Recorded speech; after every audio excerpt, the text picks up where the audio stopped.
Well, good morning, everybody, and welcome to the Sunrise Drive here at Djuma Private Game Reserve in the Kruger National Park of South Africa.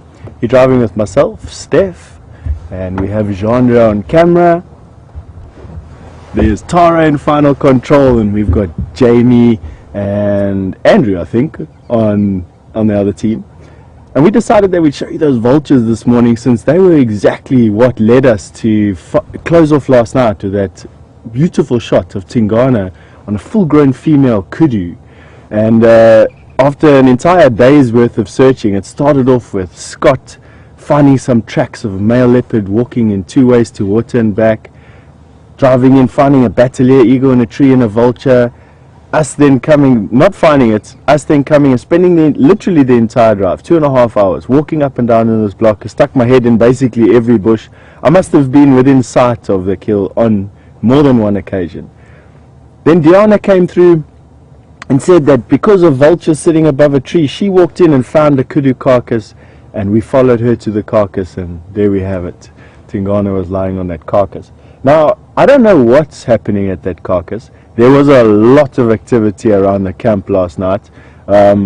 Literally 10 meters, let's call it 30 yards away from our camera crew last night, just dismantling the cars and getting ready for the night. A lioness ran past them in the dark, gave them all a very, very big fright. And then we had this huge male lion roaring outside of the camp last night. It was just incredible. So lots of activity around where we are at the moment.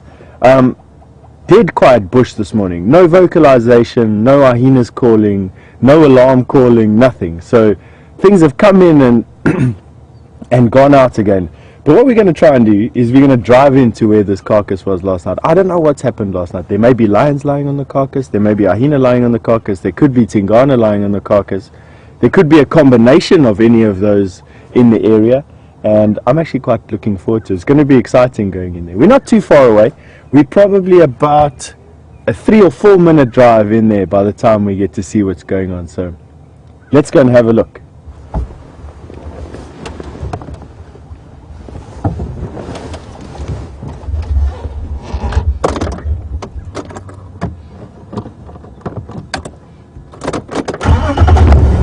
Got some hyena vocalizing behind me, coming in the direction of the den site. Just a low vocalization, a contact call, using that stable air mass close to the ground to make sure that they get the most distance for the least amount of effort. I saw some hyena tracks on the way in here, but a bit further away, probably about half a mile away, heading in this direction. There's nothing on the road as we speak. So no hyena tracks on the road, also no leopard tracks on the road. And that is what it alerted us yesterday to the fact that there was a leopard here, was tracks on the road. So Tingana at least hasn't gone up to Treehouse Pan for a drink, not using the road anyway. Now, with it being a full-grown female kudu that he managed to kill by some miracle, he's not going to be able to hoist it immediately out of reach of other predators, and that significantly increases the chance of him losing the kill to a hyena. One hyena, not too much of a problem for a big boy like Tingana, but a concerted, sustained sort of pressure from more than one hyena absolutely will cause some. Now this is exactly the area where we were. I don't see him lying around next to the carcass. It's quite common for leopard to hang around, not on the carcass when they're full, but somewhere around it. It's not lying in a tree. I'm going to keep my head swiveled, and I just want to have a look at every little thing that we can. So I got just some sticks out there. You can see how thick the bush was that he was lying in and around us. When they found the kudu carcass, it was lying underneath this tree. He then pulled it. Here we've got some lion tracks on the floor. Alrighty. So, this tells a different story as to what happened last night. Male lion tracks here on the floor.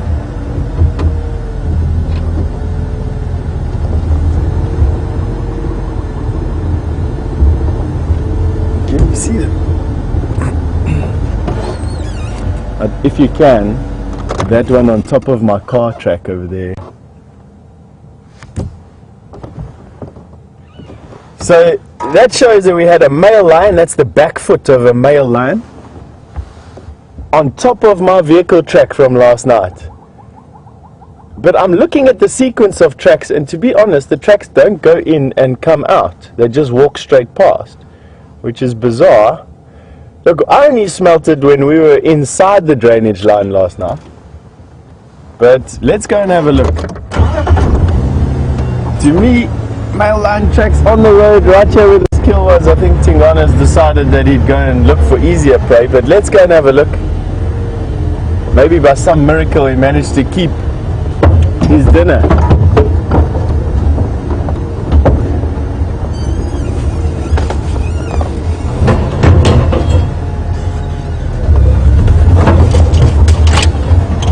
You can see that the bush is very thick. He took the chance yesterday of hiding his kill very good. Not keeping it out of sight from vultures, unfortunately for him, because I think that's probably what alerted the lions to coming through here. I don't see him lying in any trees here where we are. Not on the bank.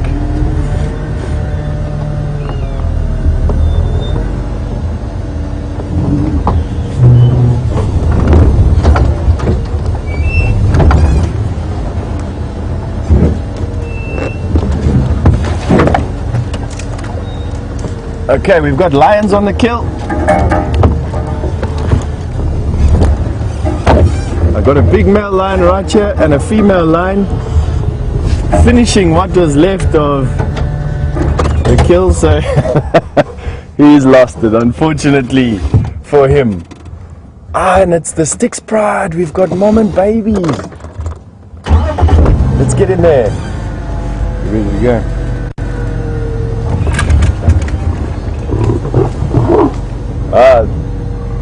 That's a big male busy chasing the female off what was left of the kill.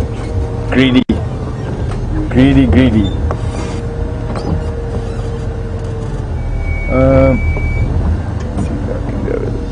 Obviously, in this close confines bush, we don't want to make anything too nervous of our presence. We'll try and get in over here.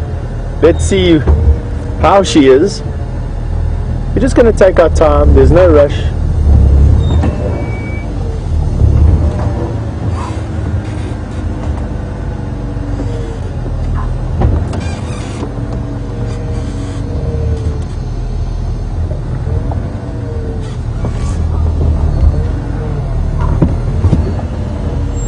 Nothing left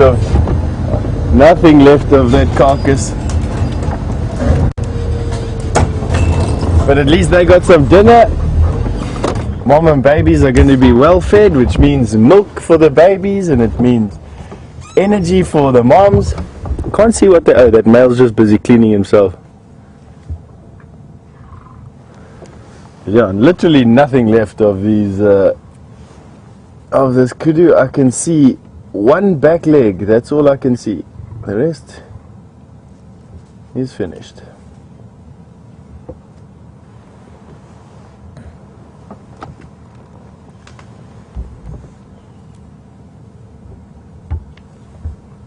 So it's not uncommon for leopard to lose kills to lion.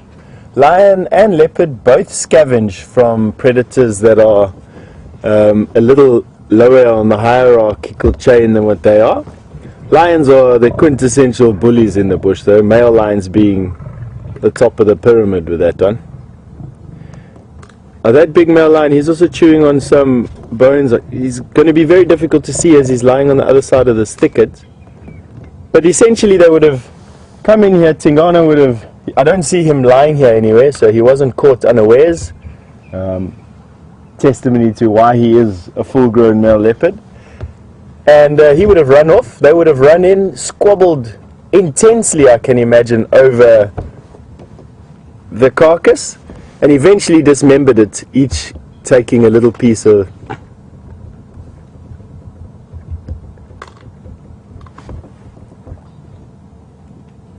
Now these young cubs, they definitely will be eating meat already, but it'll be it will be as an addition to their milk. They're not weaned yet, they're still quite young.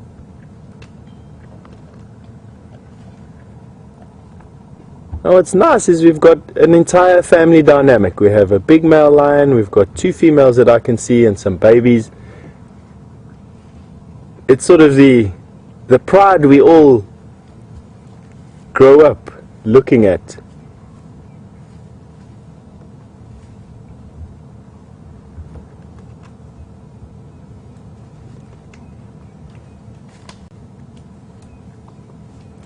So it looks like they actually stole the kill quite early last night. I would say, judging from how much was left last night to how much is left now, I would have said probably before midnight last night they would have stolen this kill.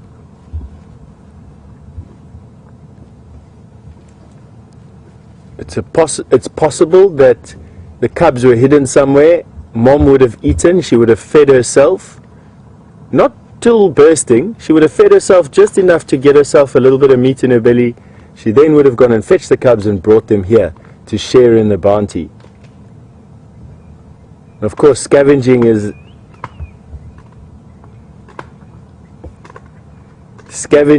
of course a very, very energy efficient way of eating. You know, she's carrying off her bone. That is just instinctual behavior from lion. I'm just trying to see where she's going. She's just going into that thicket there, just enough to make it difficult for us. I'm going to see if we can keep an eye on these cubs for now. Although I got a feeling that they'll follow mom and then we're just going to change position. Although the other lioness is coming down here, she's going to try and not incite the wrath of the male lion. There we go. He's letting her come in and eat. He's obviously had his full.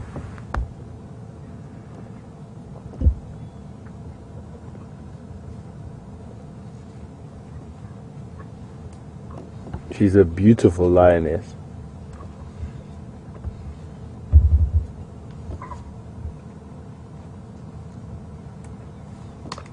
A litter of 3.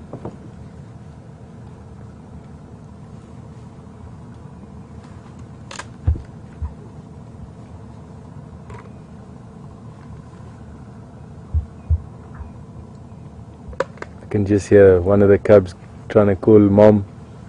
It's a soft mewing noise. The other 2 are having a game of, let's see if we can eat the tree off at the ground level.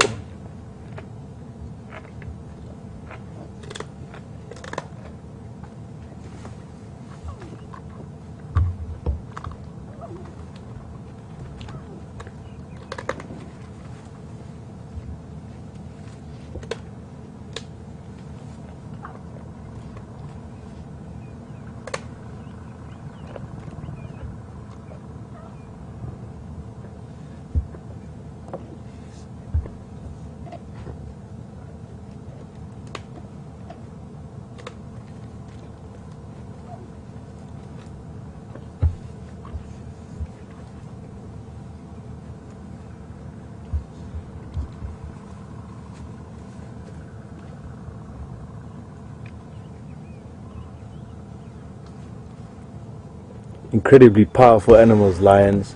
That lioness probably weighs in the region of about 120 kilograms. It's about 230-40 pounds.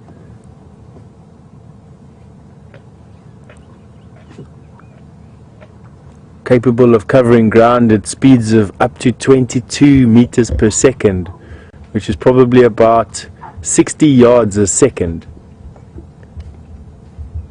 And powerful enough to take down full-grown buffalo on their own, which is 3 or 4 times their own body weight, using nothing but their teeth and their fingernails essentially. Remarkable animals.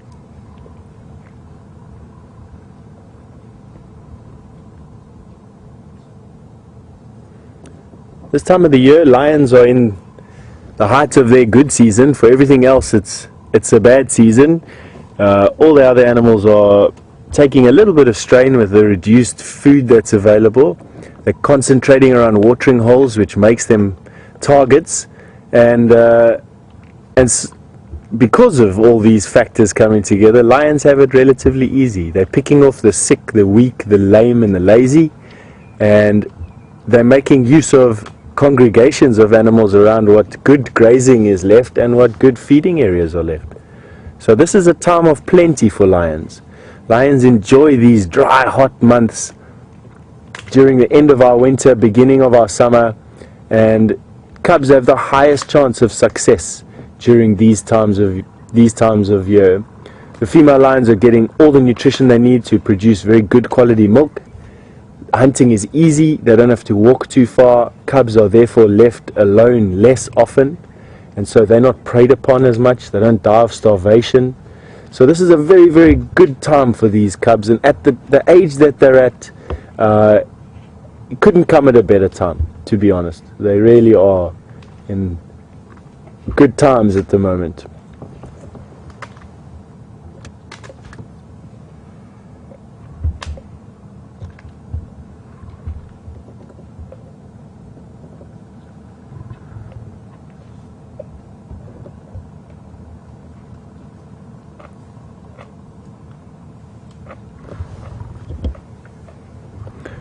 So Lisa, good morning Lisa, you've want to know how close is the Styx Prides to the Nkuhumas from where we are at the moment. Probably as the crow flies, Lisa, about 3 miles, not too far, but not close enough to warrant any sort of serious threat to them. I think that these ladies had their babies about 1 mile from here, and I think this is well within the Styx core territory and on the fringes of the Nkuhuma's home range. So I think this is a natural place for us to find the Styx Pride, and the fact that the Nkuhumas are on a buffalo kill on the fringes of their home range means that there's a little bit of overlap, but not right where we are now. But I am sure that Jamie is going to be talking to you a little bit more about the Nkuhumas. She's just arrived at what's left of the buffalo carcass, and I can't wait to hear what's going on over there. So we're going to cross over to Jamie and enjoy the view.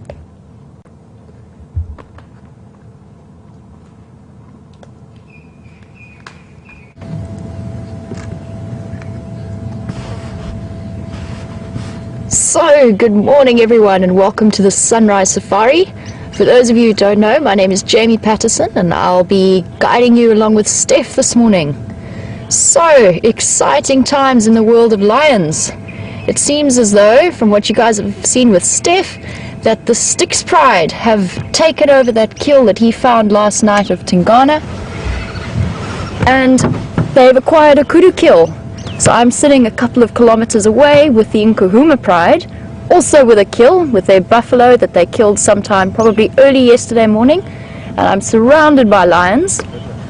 And we had a very exciting evening last night with the Styx Pride actually walking right past camp and vocalizing right next to our campfire.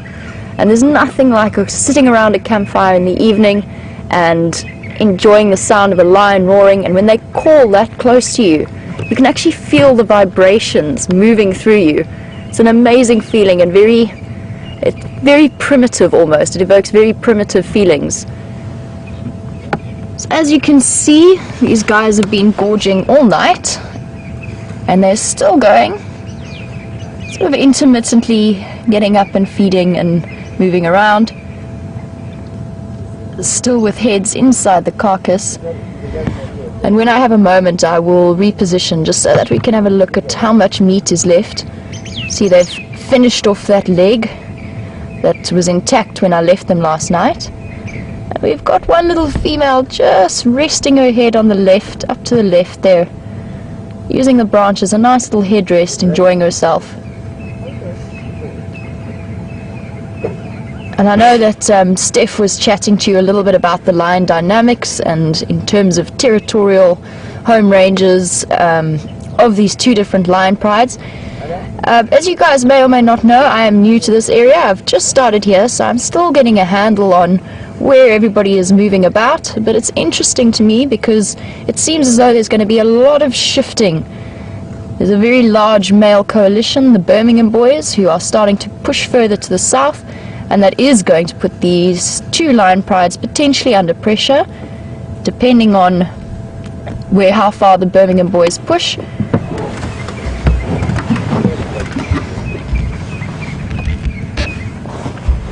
A nice greeting ceremony from one of the females.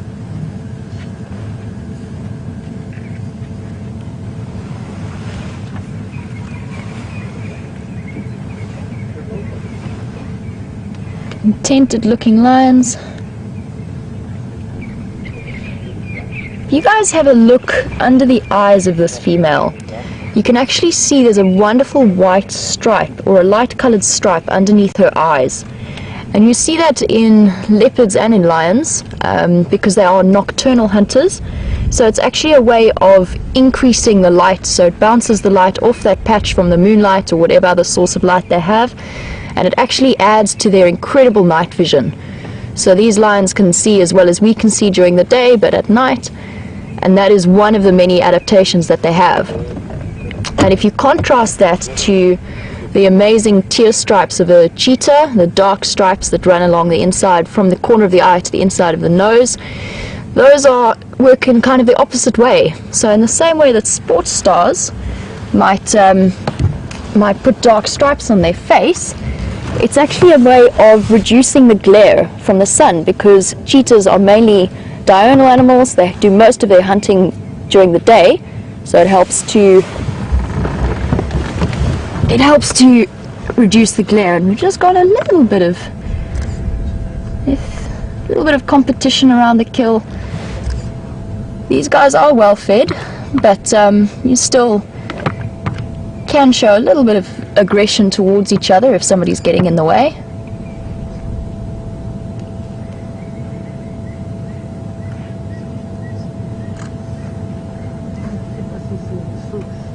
It's always interesting to see how cubs, even from quite a young age, when they start joining in at kills, how they sort of have to learn to fight their way through, get what they can, because nobody cuts them any slack, potentially including their mother, will actually growl at them and push them out of the way of a kill. Ooh. So you guys can't see it at the moment, but the reason that they all turned and looked quickly was just Junior was playing around at the back, but he's settled down now.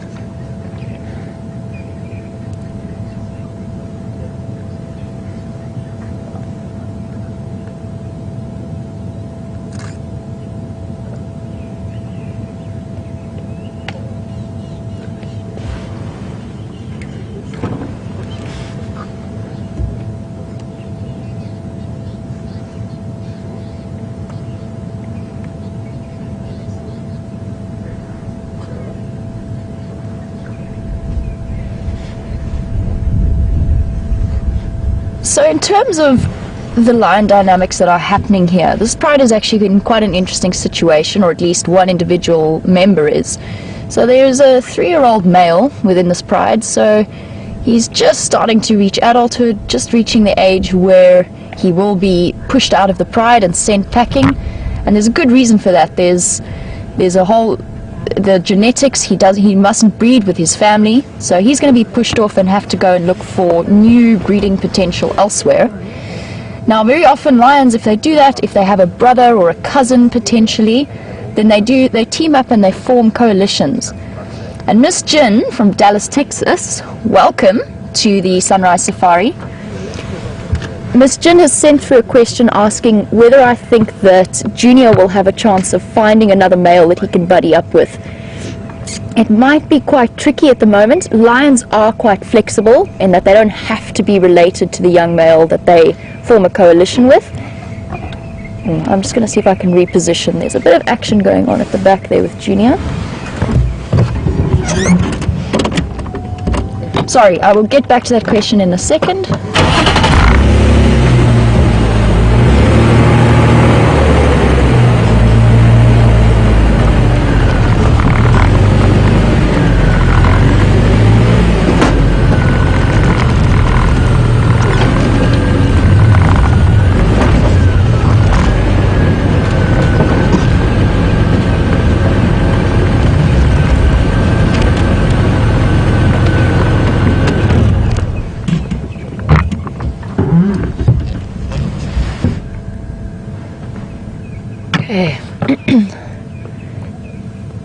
seems to have quietened down now.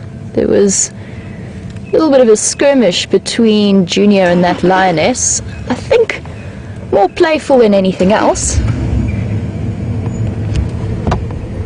I'm just gonna see if I can curve around.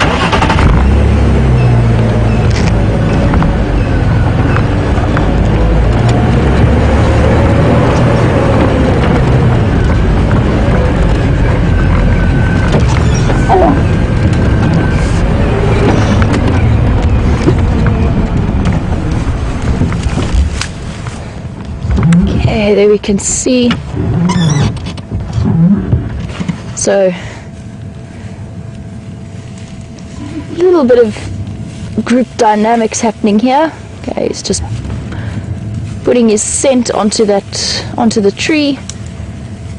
And I actually think this is not really aggression. These guys are pretty much playing with each other. They're in high spirits. They've had a nice meal. They've got a guaranteed meal for at least the next day, and they are just entertaining themselves. So to get back to the question, this is the young male that I was talking about, and the question as to whether he will find, what his chances are of finding a buddy to hook up with. I think his chances are slim. He's going to have to be a very sensible lion very soon and keep his head to the ground, so to speak. Stay low and avoid some of the bigger coalitions that are wandering around. They are much older than him.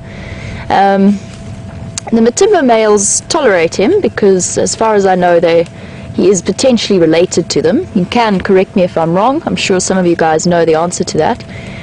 But he might struggle, but I don't know if there are other prides with a sort of a similarly aged lion. Okay, I think that action is potentially over. See if I can move back to the kill.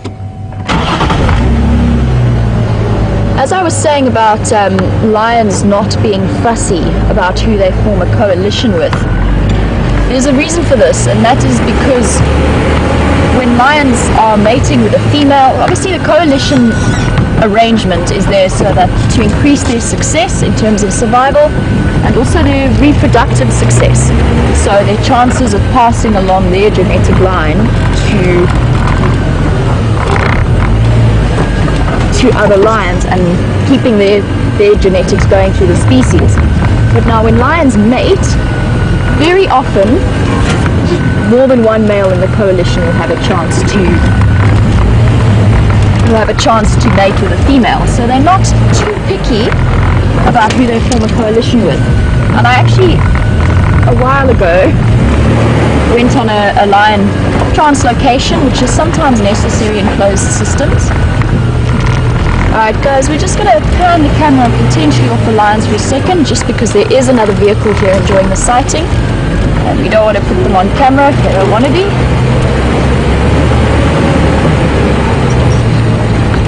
So, during this lion translocation that I was on, they were shifting lions around for genetic purposes, which is sometimes necessary in a closed system. So in a system where the lions can't actually move around in terms of finding new and potential mating opportunities. And this, they moved one of the young males out of the pride. He was the same age as Junior, about to be shifted out. And they brought in a new male with fresh genes. And they put them together in a boma when they were darted. And they rubbed a cloth over each other's faces just to get that scent onto each other. And the man who was sort of running the whole operation said he's done this many times, and it's a great way of actually establishing that coalition almost artificially. So it is, I mean, it's different approaches, but a very interesting lesson in how the coalition dynamics work in lions. In cheetahs, because there is always a dominant member of a coalition, so one of the brothers or the cousins will be dominant, he will be the one that has the mating opportunities unless one of the others manages to sneak something in. So you'll tend to find that they're a lot more picky about the males that they hang out with. It will almost inevitably be a brother, maybe a cousin at a stretch, and that is because it works in their favor, because even if it's the brother, the dominant brother mating, the genetics are still being passed on.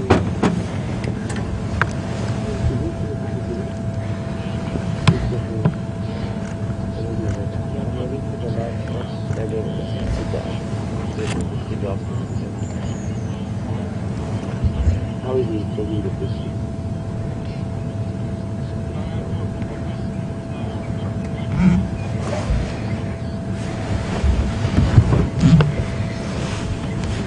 So just shifting back up to the carcass for a second, you guys can have a look at the condition of the jaw and the teeth of that buffalo. I had a very interesting question last night from one of the viewers about why that jaw gets is nibbled on when almost straight away, because most of the carcass was still intact and the jaw had been stripped. And the question was whether or not, why on earth some of the lions go for that part of the jaw.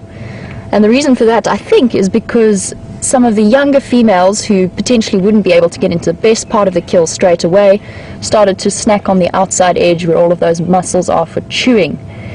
And I've got a great question about how many teeth a buffalo have. I have to brush up, I have to be honest, I have to brush up on my dentition. And Jerry in Maryland wants to know how many teeth they have. Welcome, thank you very much for your question, Jerry. I don't know, honestly, I'll have to double check. I'll get back to you if you watch this afternoon. They do have, mainly you can see they're missing the canines completely, and it's mainly a molar based system, obviously being a ruminant. They do some serious chewing. And just looking at the condition of the teeth, I would say that this is probably a fairly old buffalo bull. They're fairly worn down, and hopefully later on we can come back when the lions have left and we can have a proper look at the skull and what's left of the carcass before the hyenas remove it. Okay, since these lions are flat cats for now, the playtime seems to be over. I am going to pass you guys back to Steph to see what's happening with the Styx Pride, who are still on that kill, and we can return later to these guys. I'll stay with these guys for a little bit longer, and then we can move off and see what else we can find. In the meantime, enjoy your time with Steph.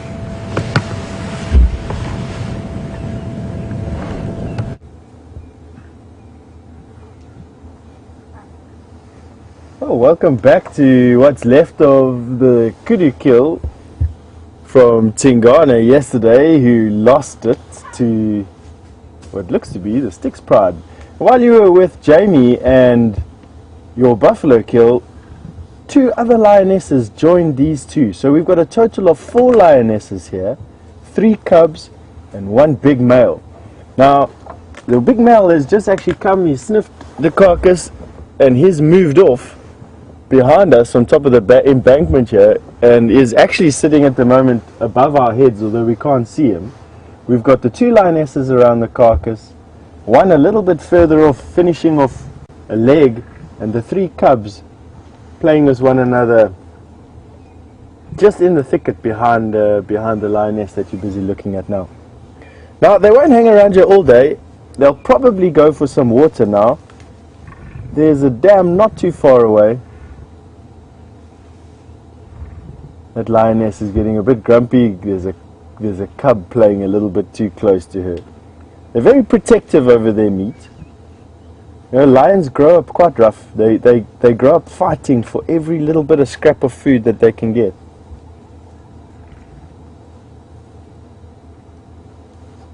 And she's just warning them to stay away from her meal. That is basically what she was doing. She won't do any serious injury to them. It's just literally just...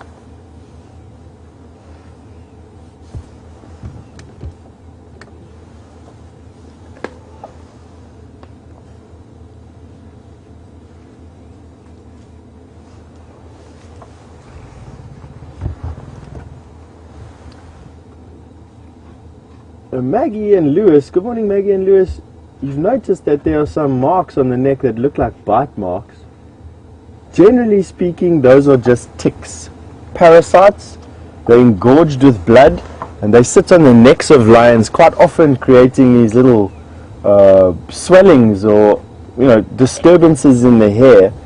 And lions will quite often groom one another and pull the ticks out of the...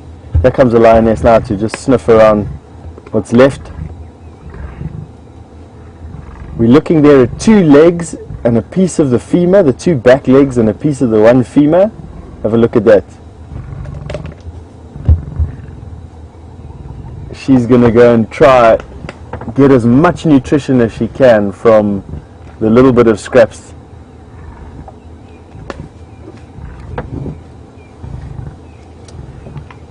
We're in very thick bush here, so it's difficult for us to see them. Don't forget that you're welcome to send us some questions, or send me some questions, or send Jamie some questions or on Twitter at the hashtag Safari Live, or you can email me your questions at questions@wildearth.tv.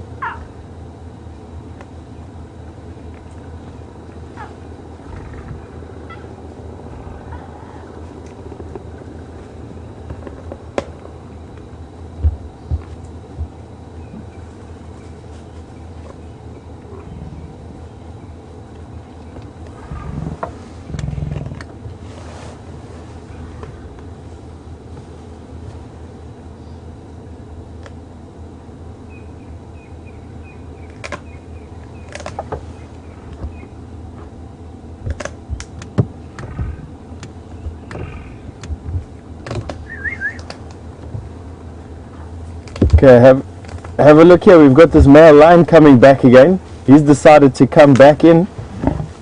Look at that. He wants to go and have that leg that one female took away. You could see how he came in there. Nice and swollen up, mane bristling, just making sure that everyone understands that he's the boss. Now, I can see he's actually walked out of the thicket there on the other side.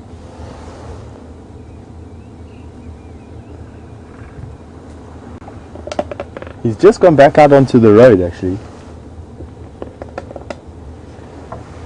Being a typical male lion, he's watching something out there. I think what I'm going to do is go and follow him. The sunlight is beautiful at the moment. He's actually chasing something. Let's go out there quickly. If you just bear with me, you can just see him running through the bushes. I want to go and see what he's doing that for.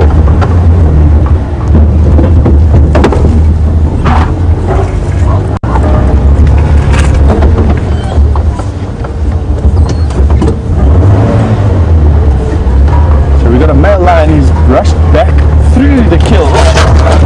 Now he's run off, and I got a funny feeling that perhaps Tingana hasn't gone too far away. Now where's he gone? Okay. So we got him through the bushes on our left hand side. I'm going to try and get in front of him. The sunlight is just unbelievable at the moment.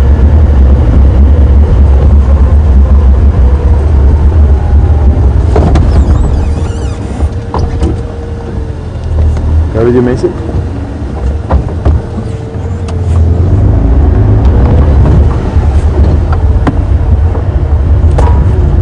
Just walked off into some very thick bush. I'm actually just going to go around the corner and see if we can't cut him off. You're welcome to. I've just temporarily left the sighting. The male lion has run off in a northerly direction away from the kill. I'm just trying to follow up on what's chasing him. But you're welcome to pull in the 4 lionesses and 3 cubs or something.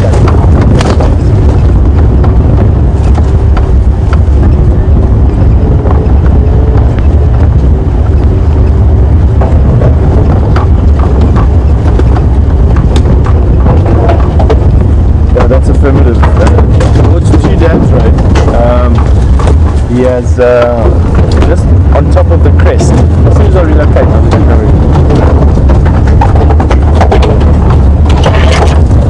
So what we're doing is we're just trying to relocate on this male lion, and I have Aubrey who says he's been looking for this male lion for days already, and he really wants to see him, and he says please don't lose him.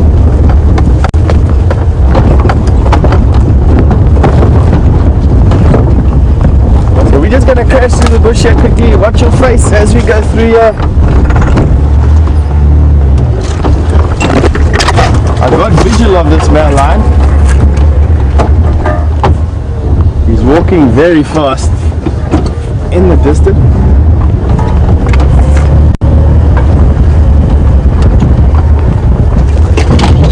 That's affirmative. Just down towards the drainage line, you get them lying inside the drainage line on the sand.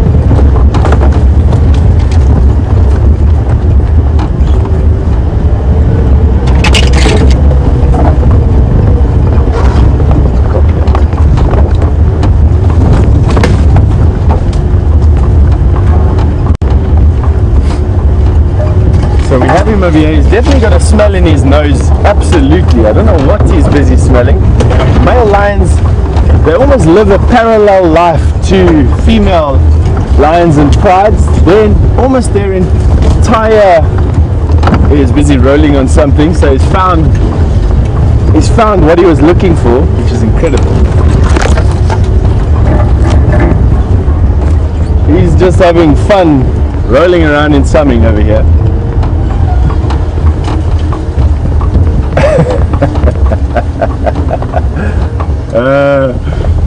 Lions are so funny. He ran off. I thought that he was chasing something, and all he's come to do over here is roll around and who knows what.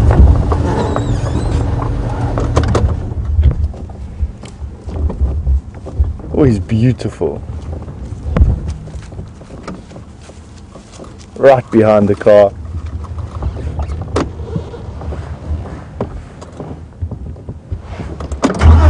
Let's stick with him.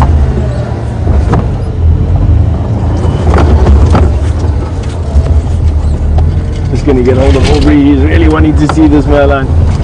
Aubrey, we're heading straight towards Chile Pad. We're on the crest, probably about 150 meters west of Two Pans Road at the moment, heading northeast towards Chile Pad.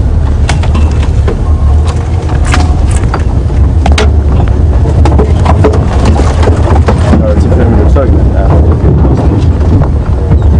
That's it.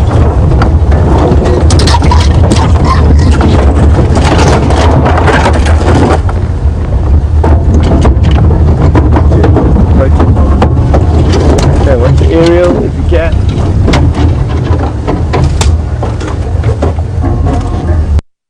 Okay folks, just bear with us. I know it seems a bit chaotic and I'm sorry about that, but the bush is thick and we've got Aubrey wanting to come and have a look, and we've got this male lion racing through the bush. So many things are a bit chaotic, but the nice thing is that you can see that sometimes I actually do have to do a bit of work. It's not just sitting and talking all the time. So. Now I've lost visual of this male. Oh, there he is. So he's crossing in front of us. Now that's the typical pace of a male lion walking through the bush when he's on a mission. And it's that makes them so difficult to track, is that they actually cover incredible distances. And in haphazard directions. They don't always walk in the same direction. He's generally walked in the same direction. He's now walking due east, straight into the sun.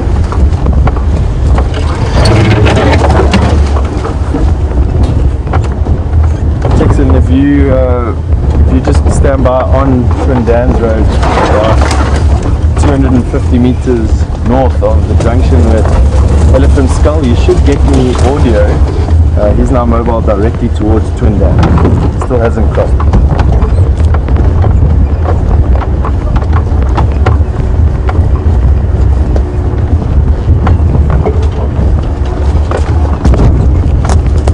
Okay. He is beautiful. Still a bit chaotic trying to get in front of him. I'm going to try and do that so that we can have a look. He's probably walking through the bush easily as fast as what I can drive through the bush, and probably could do it a lot faster.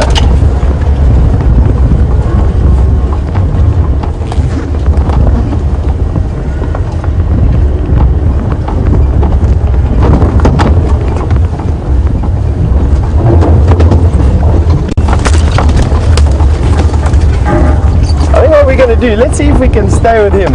It does open up in front of us a little bit. I'm going to try and cross in front of him. We've got a slight gap through here. It's going to be a bit bouncy and a bit chaotic, but it does open up in front of us over here, and I'm sure that I'll be able to get in front of this guy.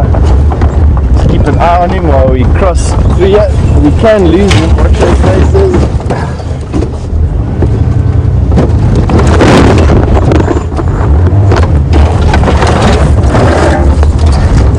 Alrighty, we've got a road and an open area, much easier.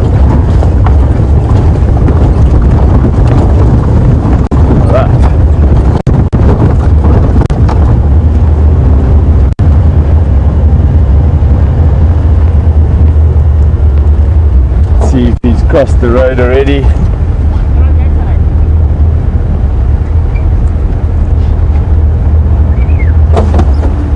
Okay, we got the male line coming through the bushes here. There he is. Have a look at that, everybody. So we managed to at least get in front of him. Thanks for your patience.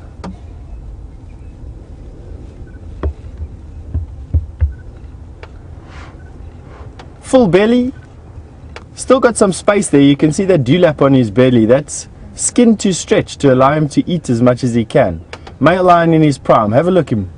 Scent marking. Ooh, big guy. Back on the road.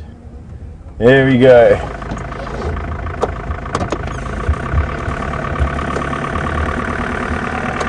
Now he just crossed over again, and it is. There's a drainage line, the Mulwat is in front of him. We're going to see if we can stay with him for as long as possible.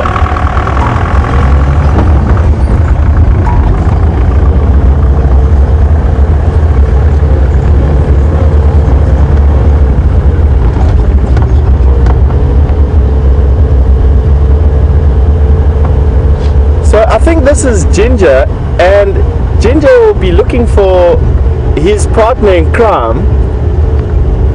And that's probably what he's looking for at the moment. He's just trying to find his brother. There are other lions in this area.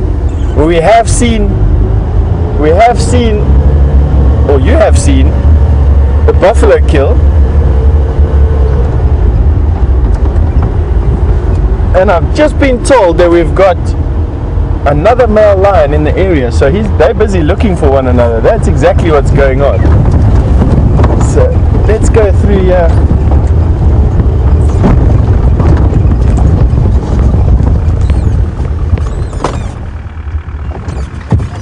Here he comes down the path at us. Have a look at that.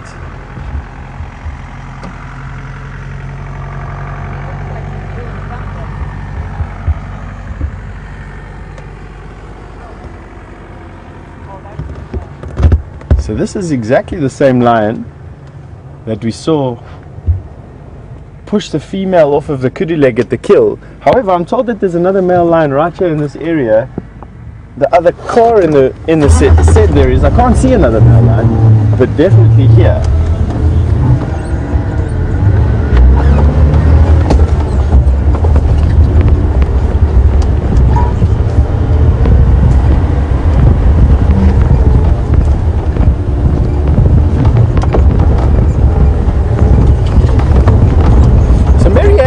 In Boston, hello Marianne, is asked a very interesting question. Do male lions have to fend for themselves and have to feed for themselves?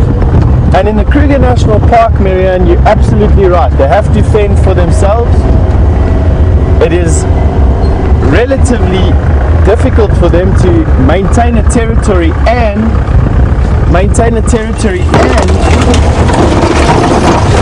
feed themselves. And so they can't always stay with the pride.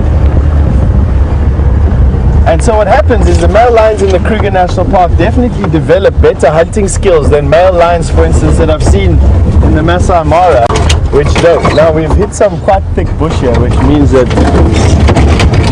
we're going to need to go through. So, Jean-Andre, watch out for this. This definitely will hook you out of this place.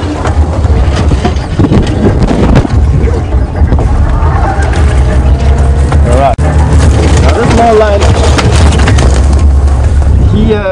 he's making his way down into the Mulwati. It's going to be quite tough for us to follow him through here, and I have no doubt that he's going to come out on the other side. So what we might have to do, let's just see where he crossed over. What we might have to do is actually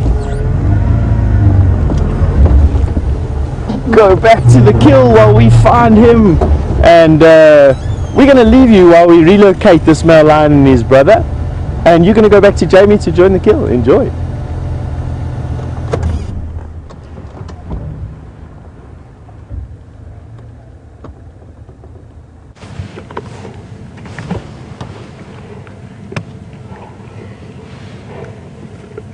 Welcome back, guys. I hear you've been having a very exciting time with Steph looking at the Matimba males, or at least one of them in any case.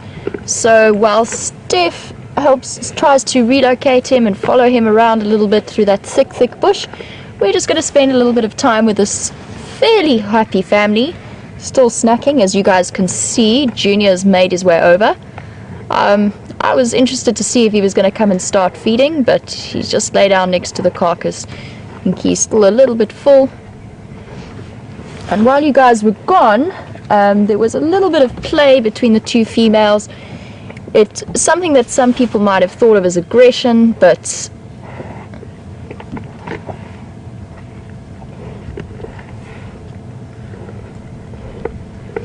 there was a little bit of play between the females, but it's more of a it might look a little bit aggressive, but it's actually more of a playful bonding experience, playing together, just honing their skills a little bit in the same way that your pet cats or dogs might do, just to reaffirm that bond. It's nice to see that Junior can still get through, can still come through and enjoy some time with these females. And he is fairly big. You can see he's starting to reach that age where he's an adult, and Gloria would like to know how much he weighs. I would say roughly in the region of about 200 kilograms. You'll have to forgive me, my conversions are not fantastic, but that's probably close to, 450 pounds roughly. So he's a fairly big boy, and the males do carry a good extra, potentially an extra 100 kilograms over the females when they are fully grown. So he is considerably bigger. He is not yet in his prime. He's still got another 2 or 3 years before he starts to get really big and fully grown and ready to compete for mating opportunities with other lions. At the moment though, they are all definitely carrying a bit of extra poundage, very, very full bellies, but that will not last.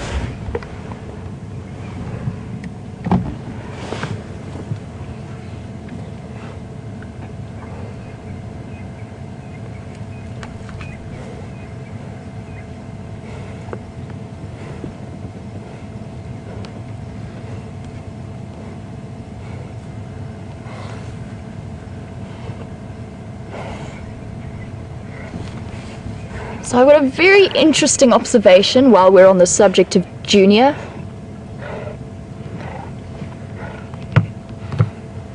So Lisa wants to know that, well, she's observed while she's been watching that Junior is starting to mark more regularly, especially when the Matimba males, who are his fathers, are around.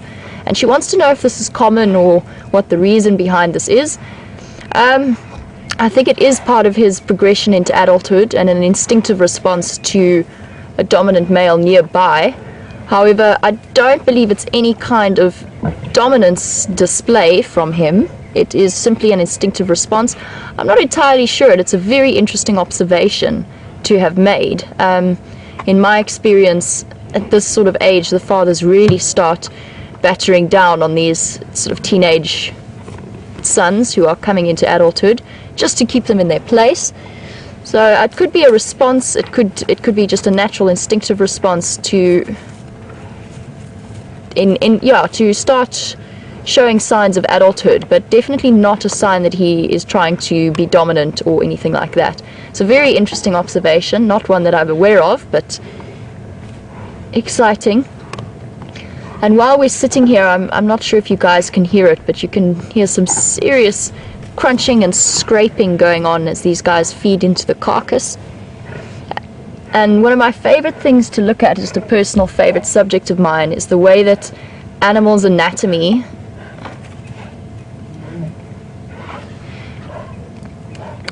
maybe what we could do, just before I get onto the subject, is just sit quietly and maybe we can listen for the sounds of them feeding.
Okay, so we did have a nice little bit of a show there, some growling.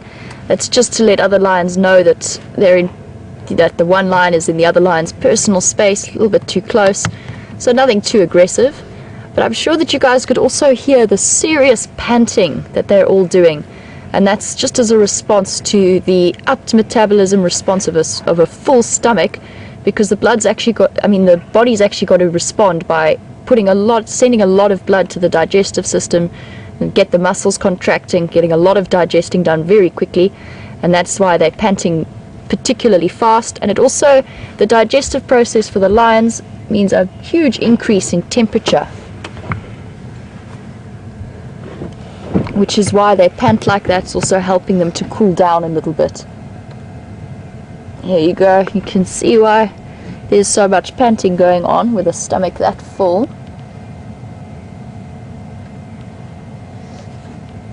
What I did want you guys to hear in that moment, but I think was potentially drowned out by all of the panting and the growling between the lions, was the crunching sound that their teeth are making as they scrape the carcass.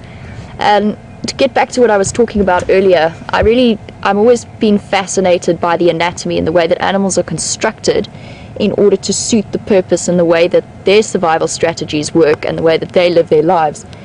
And with lions, they've got those incredible canines, obviously, which everybody knows about, but they've also got molars in the back forming what's known as a carnassial shear, which is a way of actually slicing through the meat almost like a pair of scissors. Very, very sharp molars.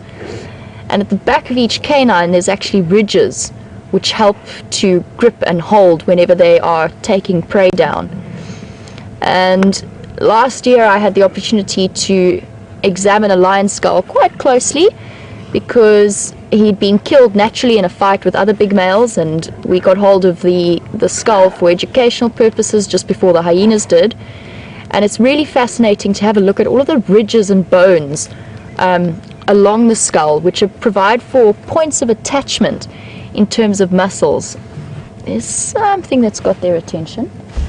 I'm not entirely sure what.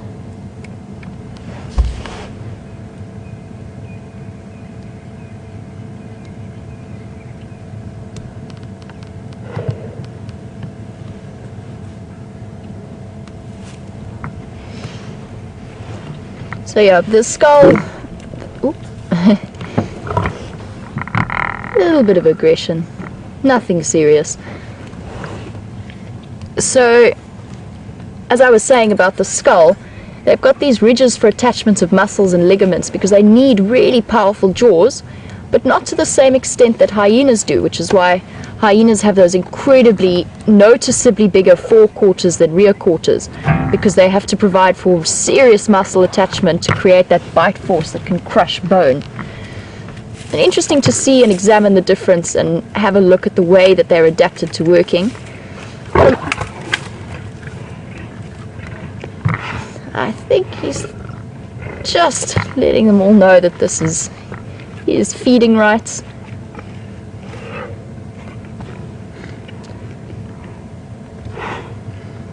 He's going to potentially try and tug that carcass into a better position for himself. While we're looking at Junior, Dr. Debbie would like to know if his tracks are the same size as an adult male lion.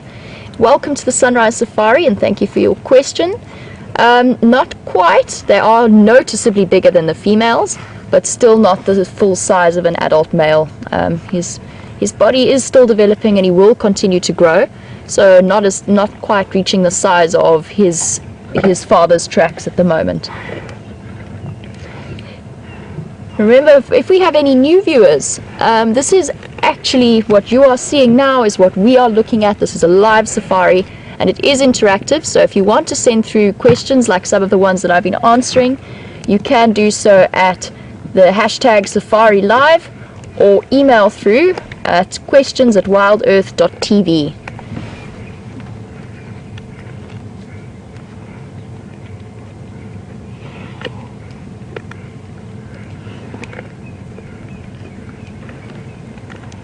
Nice to see how clearly that fur comes out in the morning sun. That beautiful tawny color that's so associated with lions. Again, also a nice observation is the different genetic strains that you get throughout Africa in terms of lion coloration. And that, of course, is to do mostly with the environment that they're in and the type of camouflage that they need in order to hunt successfully. But you do get certain strains, particularly in the Kalahari, with very, very dark manes, slightly darker colors, and then lighter manes towards Eastern Africa.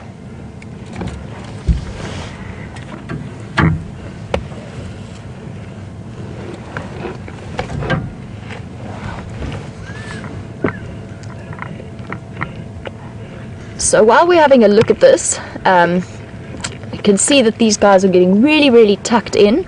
And Jerry from Maryland would like to know whether there's any part of this carcass that they would not eat. Very warm welcome, and welcome to the Sunrise Safari. Thank you for your question.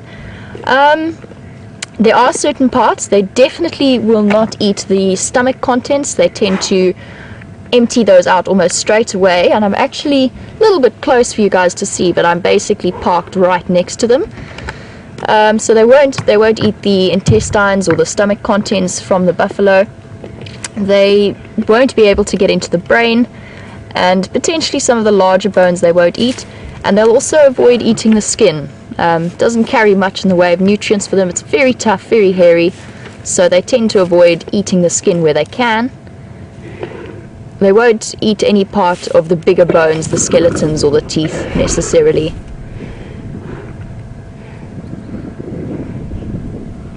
Now obviously there are also certain parts of the buffalo that they will prefer to go for almost straight away.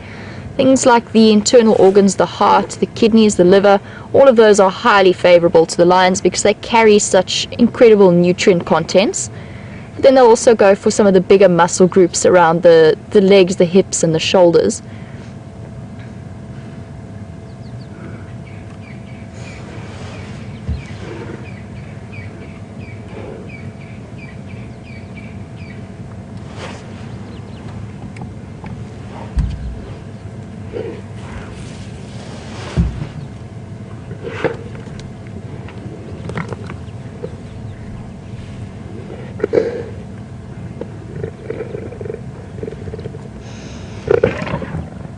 As you can see, even with the fact that they're incredibly full, there's still potentially a little bit of aggression.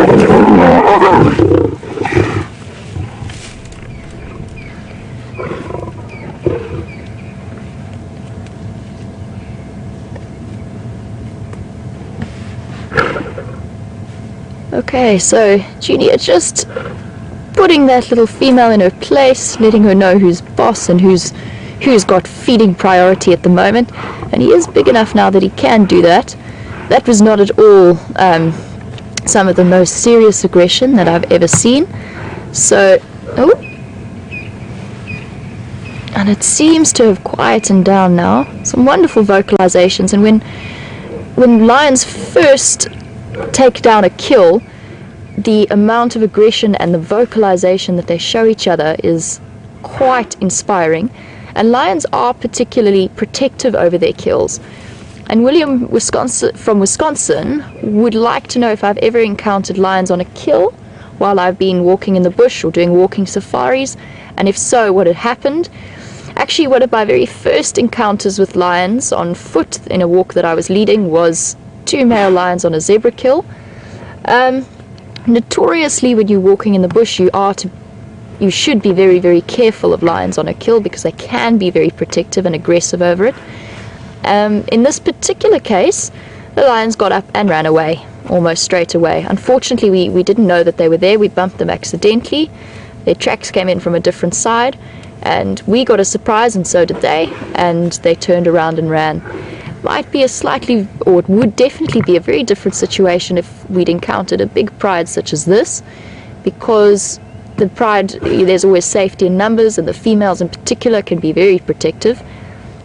And I've found that in general, females tend to show a lot more aggression than males when you encounter them on foot, especially obviously mothers with young cubs, but also just in general they also tend to let you know far sooner when you've walked into their comfort zone.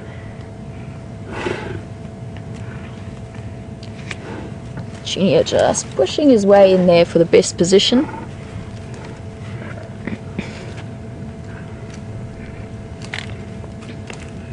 Looks like he's going to try and maneuver that carcass around.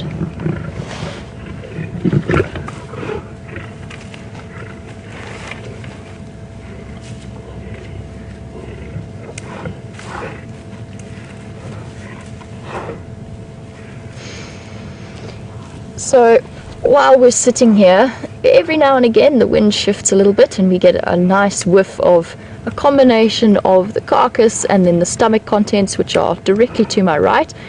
And Lisa has made a comment that the smell must be awful. Lisa, not yet. Definitely not the worst smell I've had encountered. And in fact, moving the carcass through a tree, just maneuvering it into a better position. And actually the smell, it's potentially something quite strange, but the smell of carcasses is something that I've got very used to and actually quite enjoy, just because I now associate it with some of the best sightings that I've had in my time in the bush. Give it another 2 or 3 days potentially if the hyenas don't get around to it and it starts to smell a little bit worse. I'm just going to see if I can reposition slightly so that we can have a look at what's going on the other side of the carcass. Just bear with me a second as I try and maneuver around, see what we can see. Just make sure that there's no lions hiding behind me. Don't want to make them jump up and run away.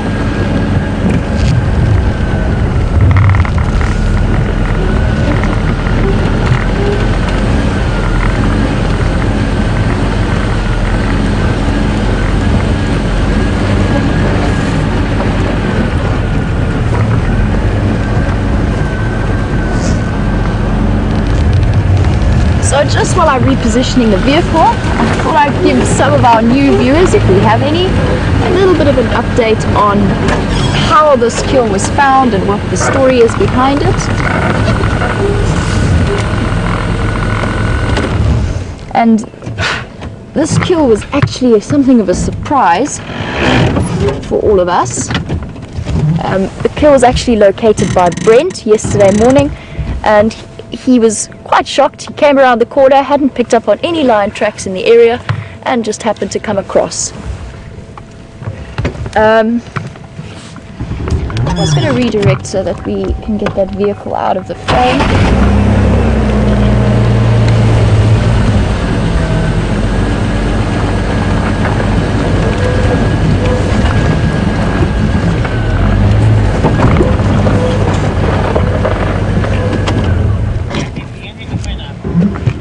So yesterday morning, Brent had actually just been with the Styx Pride and the Matimba males, and he'd left them as they crossed south over our boundaries. and as he came up around this corner, he discovered this entire pride on a new buffalo kill. And for some of the regular viewers, you will know that only last week the Wild Earth team managed to film a kill of a buffalo from start to finish, something that is quite gruesome to watch, but is part of nature and very interesting and fascinating to see, and something that you can learn a great deal from. So any new viewers, this is happening live. These lions are feeding on a buffalo carcass right now, right next to me on Djuma Game Reserve. And if you have any questions that you'd like to send through, you can on Twitter at #SafariLive, or email your questions through to questions@wildearth.tv.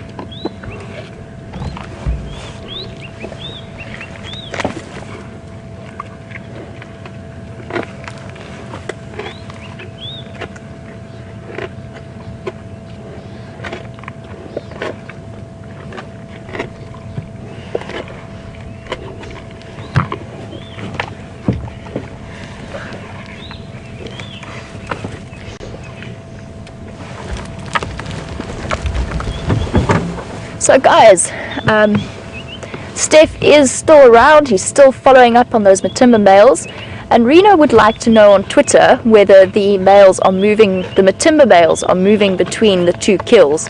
So for new viewers, and for me, because I'm still unfamiliar with the lions here, it seems that the Matimba males are associated both with the Styx pride and with this pride, which is the Nkuhuma pride, and they will be the fathers of both sets of the cubs, which is very common in lion dynamics. It's not unusual. At the moment, I would say that the Matimba males are occupied with that kill. They are probably aware of the existence of this one. They were vocalizing last night, and this pride probably did respond. So there's a potential that they are aware of it, but at the moment have a nice setup with the Styx pride and with that kill.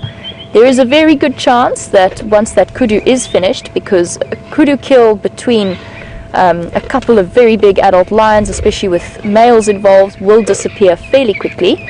So there is a very good chance that they're going to come through and up to here and join this pride.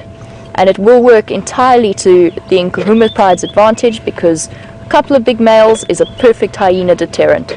So the hyenas won't be coming around this side.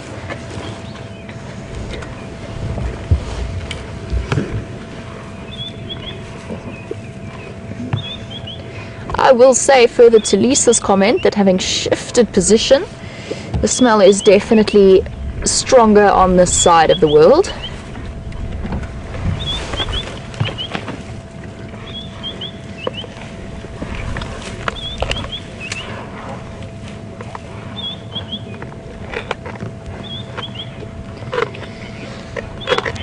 So, as I was saying, there is a bit of a stronger pungent smell on this side of the carcass. I'm now downwind of it, and Edward would like to know on that subject if there's ever a point at which the meat is too rank for the lions to eat. I have seen lions experimentally nibble on very, very old rotten carcasses for days and days at a time. They tend not to be very fussy. Something that's always incredible to me is how resilient these animals are. Eating meat that would definitely lay us low with some kind of stomach bug doesn't seem to do them any damage. And the same goes for hyenas. There's not much that they will not try and eat, including lion feces or rotten meat, anything along those lines, which is why we never ever touch predator feces with our bare hands, whereas herbivore dung is perfectly safe to touch and feel and have a look at. You never really want to touch carnivore scat. Interesting that lions are not fussy, hyenas are not fussy. Leopards, there will be a stage where they will potentially start to ignore a kill, just because it has got a little bit too far gone for them, and they might decide that it's not worth it. And with cheetah and wild dog, they will very, very seldom, never say never because there are no rules, but they tend to only feed on fresh kills. They will not scavenge, and they potentially will not go back to a freshly made kill. Once they've eaten their fill and it's getting to more than a day old, they will actually leave that kill and go off in search of different things. So some of the cats and the predators are a little bit more fussy than others.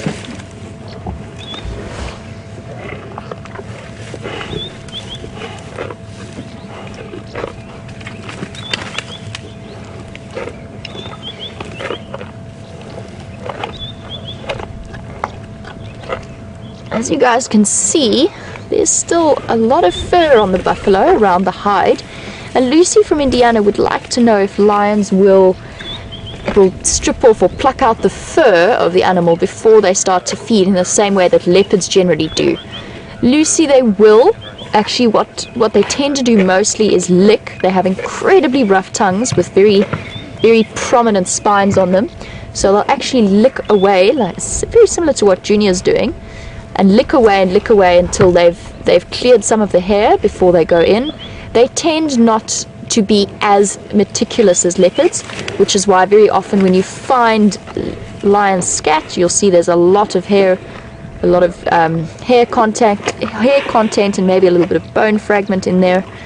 So not quite as meticulous as lions. They tend to dig straight, as leopards, they tend to dig straight in, but they do try and avoid it if they can.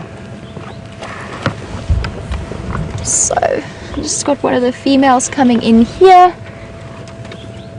He's going to walk across us and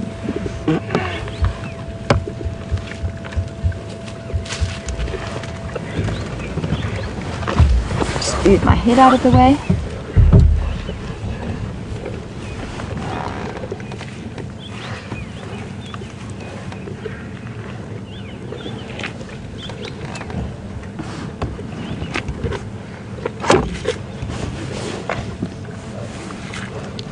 So if you guys remember earlier, I was asked a question about how many teeth buffalo had, and I wasn't entirely sure about the answer, but luckily one of you guys has helped me out. So Georgianne, thank you very much for your answer, I really appreciate it. And Georgianne tells me that most bovids, so sort of similar to the cow family, they will have between 30 to 32 teeth, which sounds to me about right for buffalo. Obviously they've got their incisors for the grazing part, for cutting the grass, and then their molars for repeatedly chewing.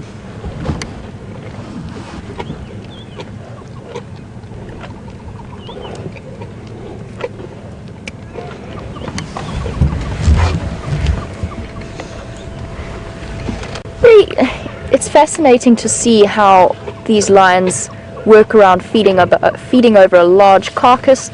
They shift around, eat as much as they can, then go and lie down for a bit, and still pushing and shoving each other a little bit, even though they're not that hungry, is just an instinctive response to feeding and to actually being very opportunistic in the way that they survive and living on the edge in certain circumstances. And Junior's getting right in there, tucking his head into the body cavity.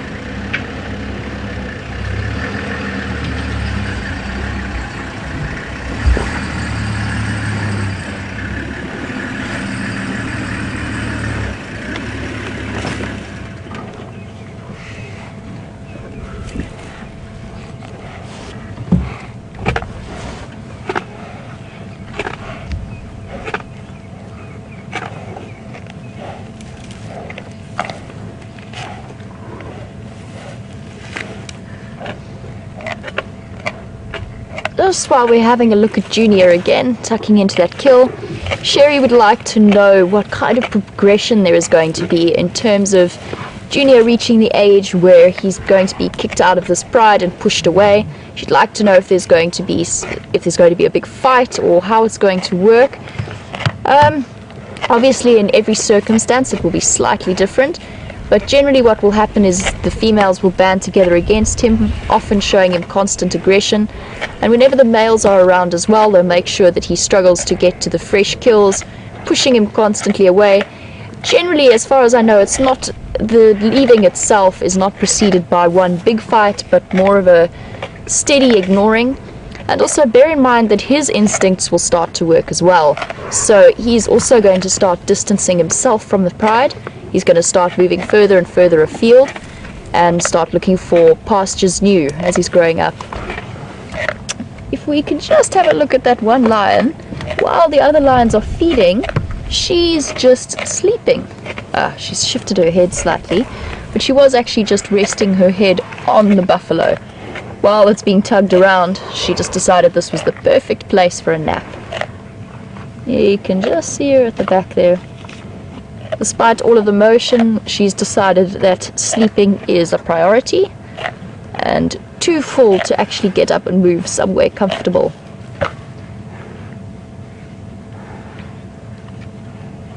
So these little females, these little sub-adult females are lucky.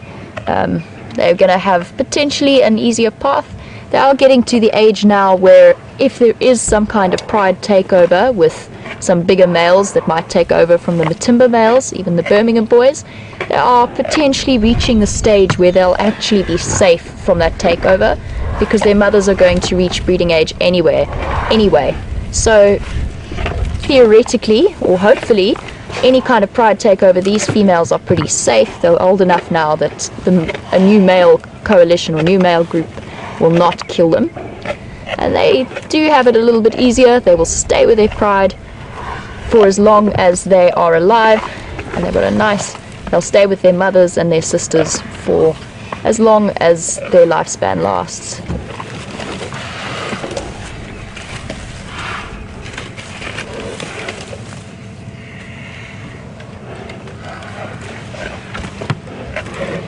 So guys, as Junior shifts all of this around and we are chatting about the dynamics of this pride and the Matimba males and how it's all going to pan out over the next few days or the next few months, sorry, I would just like to pass you back to Steph because he has got both of the Matimba boys at the moment, so you can go and spend a little bit of time with Junior's fathers.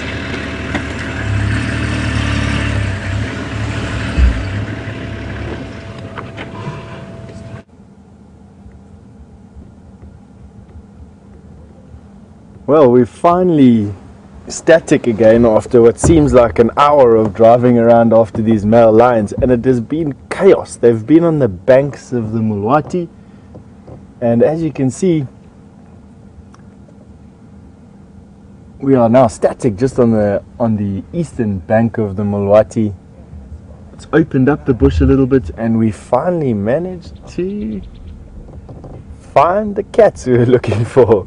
And now we know why that male lion was walking around with such intent. He was looking for his brother. And we've got both of the Matimba males here and one female. And the funny thing is that we don't know who this female is. Texan reckons that she's a female from the Torchwood Pride, or pride hanging around Torchwood. But the bizarre thing is that she's right between the Nkuhuma Pride and the Styx Pride. And the most bizarre thing is that we're seeing these two males with another pride member.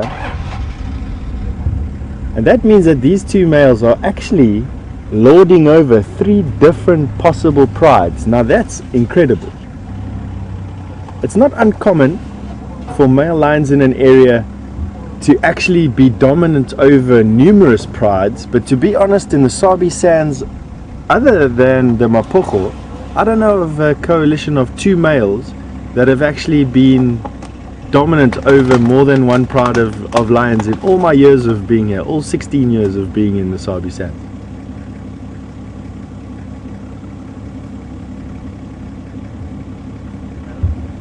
Now both the brothers were trying to find one another, so you probably find that while one was busy feeding on the kudu carcass, the other one was trying to be in attendance with this female. But to be honest, when we were rushing through the bush over there, we may very well have had 2 male lions around that kudu carcass, you know. The male with a hairy belly was definitely there at a point, but we were definitely following around that the other male through the bush when we were driving at such speed. Let's see now. Let's see if this female's coming into estrus. She'll be giving off signs that she's ready to ovulate. Now, they can do this in what's called a pre-estrus for up to 110 days, giving all the males in the area a chance to try and attend her and to show how good they are, you know, to demonstrate to her that they are the best male for her babies or her new set of babies. She's also full. They've also eaten. You know, that's the wonderful thing about the bush here, is that we're only in it for about 6 or 7 hours a day.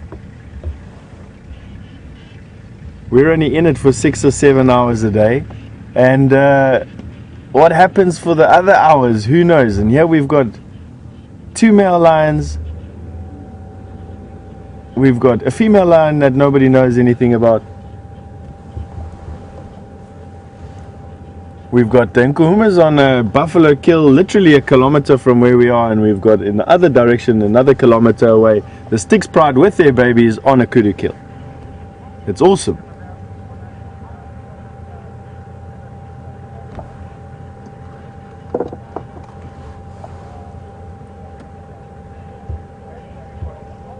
So even though these two are dominant in this area, only one will mate to this female, and it looks like this male with a hairy belly has managed to get to this female first and is in attendance, and he'll keep his brother at a distance. The brother won't intrude too much, or the partner at least won't intrude too much onto this affair, and we'll see. Let's see, usually it's the females that instigate the mating. Let's see what type of signal she's giving off. She will increase in activity, or they'll increase in activity if she is ready to ovulate. And if this male has proved that he's the best guy in this area, then she will ovulate, and literally as quickly as she can, she'll try and fall pregnant.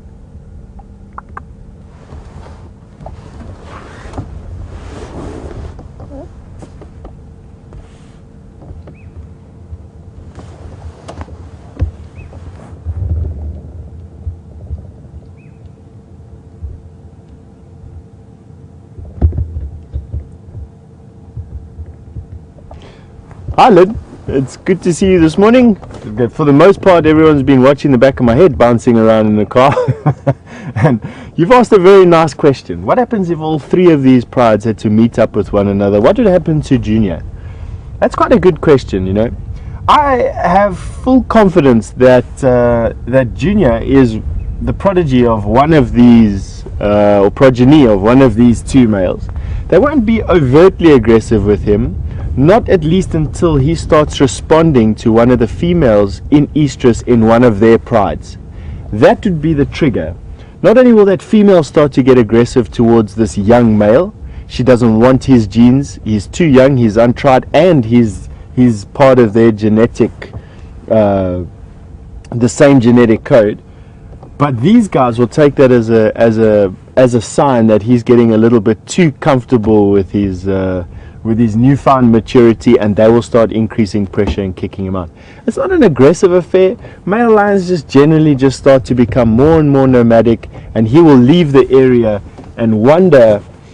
Being a single lion and he doesn't have any brothers or cousins to leave the pride with, he'll probably be nomadic for quite some time, setting up a pride, or setting up an area at least where you won't have strong coalitions.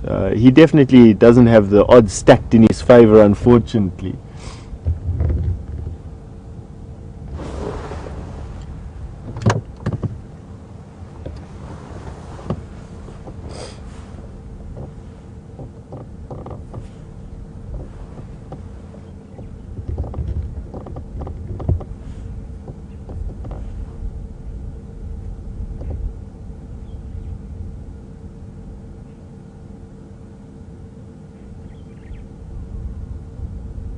So this female doesn't look like she's too active at the moment, but she's not lying down. You might find that she's got some ants in her pants.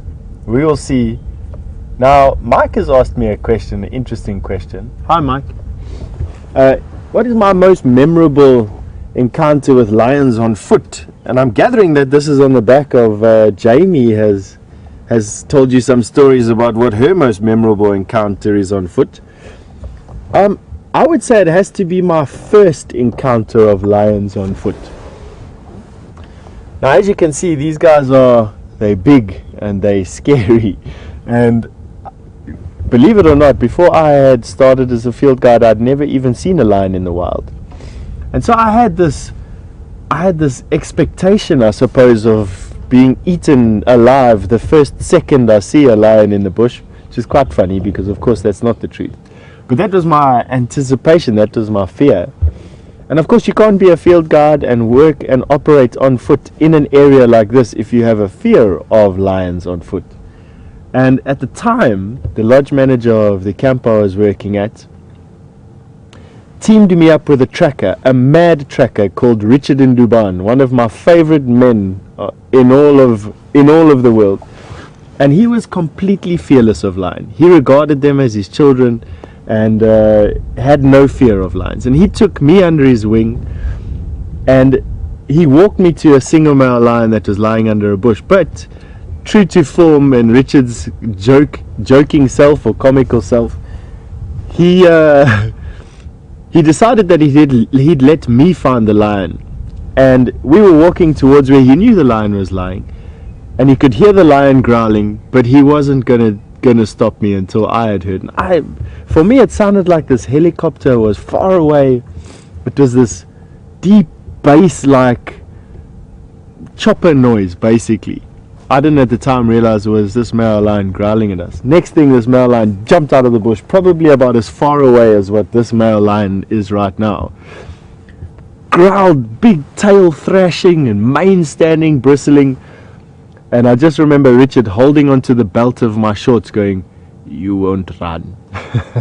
Which, to this day, one of our most memorable encounters. After that, we had many encounters with lion. And I hold that memory quite dear. It was a pivotal point in my life.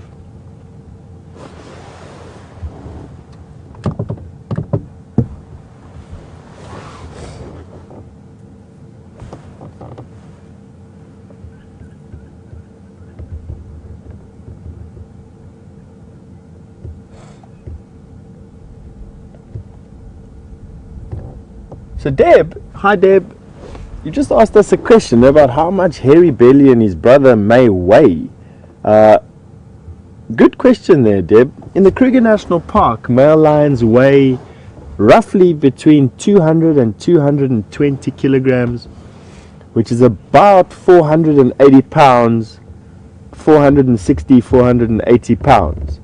Now, while the lions in the Kruger National Park may not be the heaviest lions in Africa, and nor are they the tallest lions in Africa, I definitely think that the males in the Kruger National Park are the best hunters. They're also quite stocky.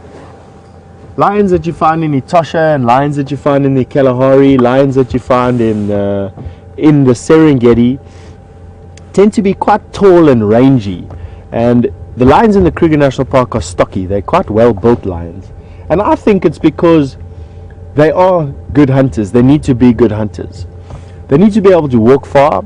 They need to be able to stay hidden so that they can stalk prey effectively.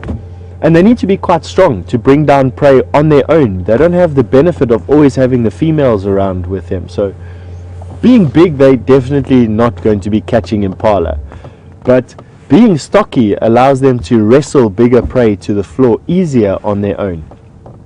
And having seen lions from east coast to west coast, all the way from the Western Cape province, all the way into Kenya, I can definitely say that the Botswana and the South African lions are the most stocky lions that I've ever seen.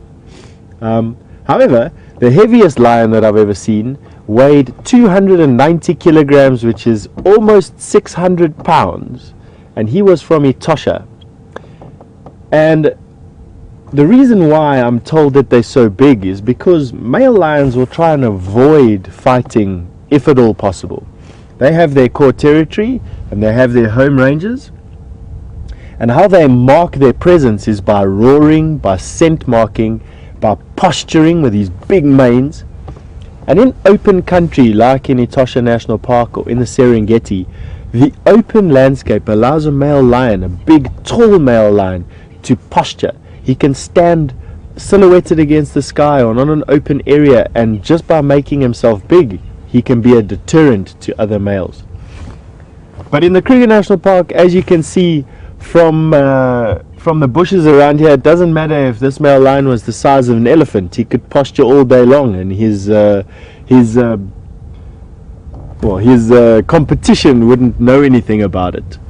So these male lions here have to patrol their territories. They're constantly patrolling their territories, roaring, scent marking, constantly reinforcing the boundaries of their territory. So I hope that answered your question.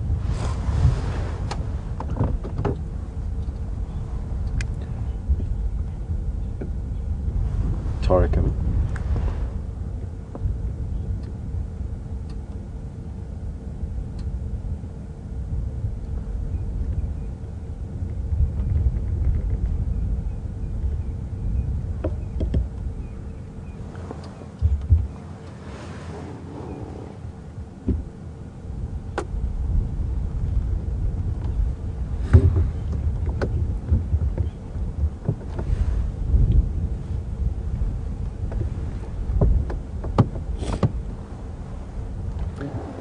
Well, we managed to find what this male lion was looking for. We definitely knew that he was looking for something with a speed that he was busy walking through that bush. And I'm very, very glad to report that we can say he found his brother, or the brothers found themselves. I'm not quite sure exactly what was going on at that kudu carcass. I still think that there's a chance both males were there. But one of the males came and found this female. They found the female. It's a different female from the Styx Pride to the Nkuhumas. And now we have what's looking like a mating pair developing, which is good. So, in my opinion, we know exactly what's going on with these cats. With the sun where it is at the moment, I have no doubt these cats are going to be lying here for most of the day. And I think what I'm going to do is take us back to see what's happening around that kudu carcass, see if we can get some visual of those cubs before we finish the broadcast today. But while I'm busy driving back there to go and see what's happening over there, we're going to go back to Jamie and the Nkuhumas on the buffalo carcass and see what's going on over there. So enjoy.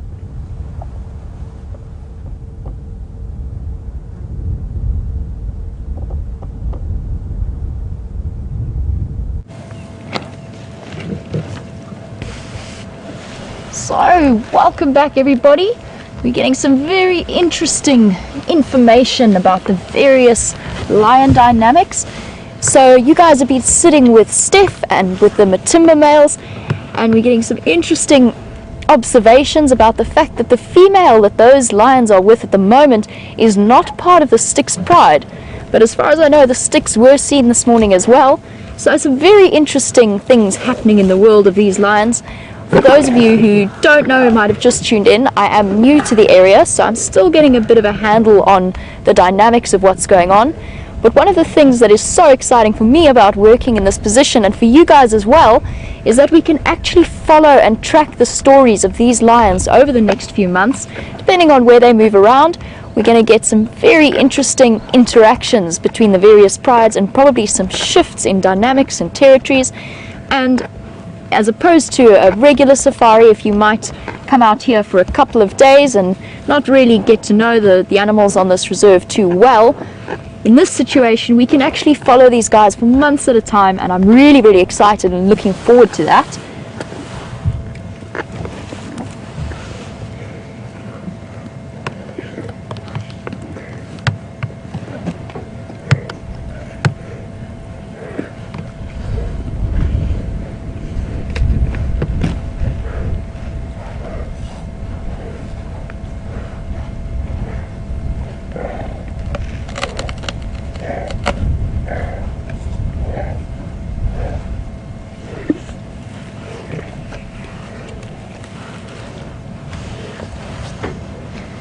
So on the subject of lion dynamics and what's happening, Ron from Scotland is talking about the fact that we had a very brief visual of the Shimungwe Pride that was last week with Brent, and they very briefly pushed onto Djuma and then turned around and scurried away back north potentially.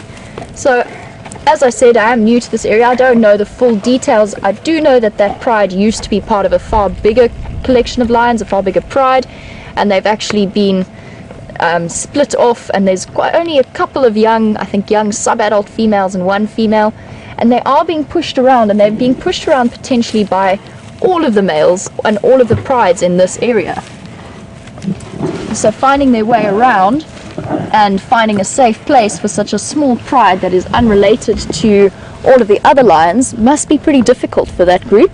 So we'll keep you updated on the Shimungwe situation. I'm sure that the presence of the Birmingham boys combined with the Matimba males and these two prides, the Sticks and the Nkuhumas, it is going to be very difficult for them to push into a new home range where they're already established settings and with shifts in the male dynamics happening as well. So interesting times lie ahead with the Shimungwe pride. We'll let you know if we hear anything further about them. I know that they are potentially close to everybody's hearts because they are an underdog pride. They are a struggling small group of lions that are shifting around trying to find a safe place and somewhere that they can actually settle down for a few days.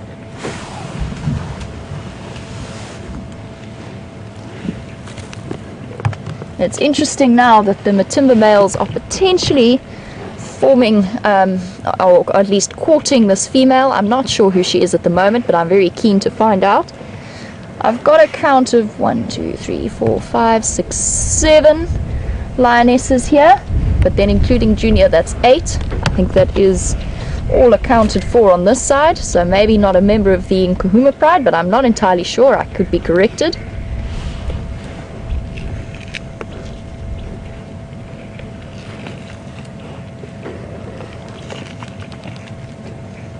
One of the females getting into that nice fatty layer underneath the skin.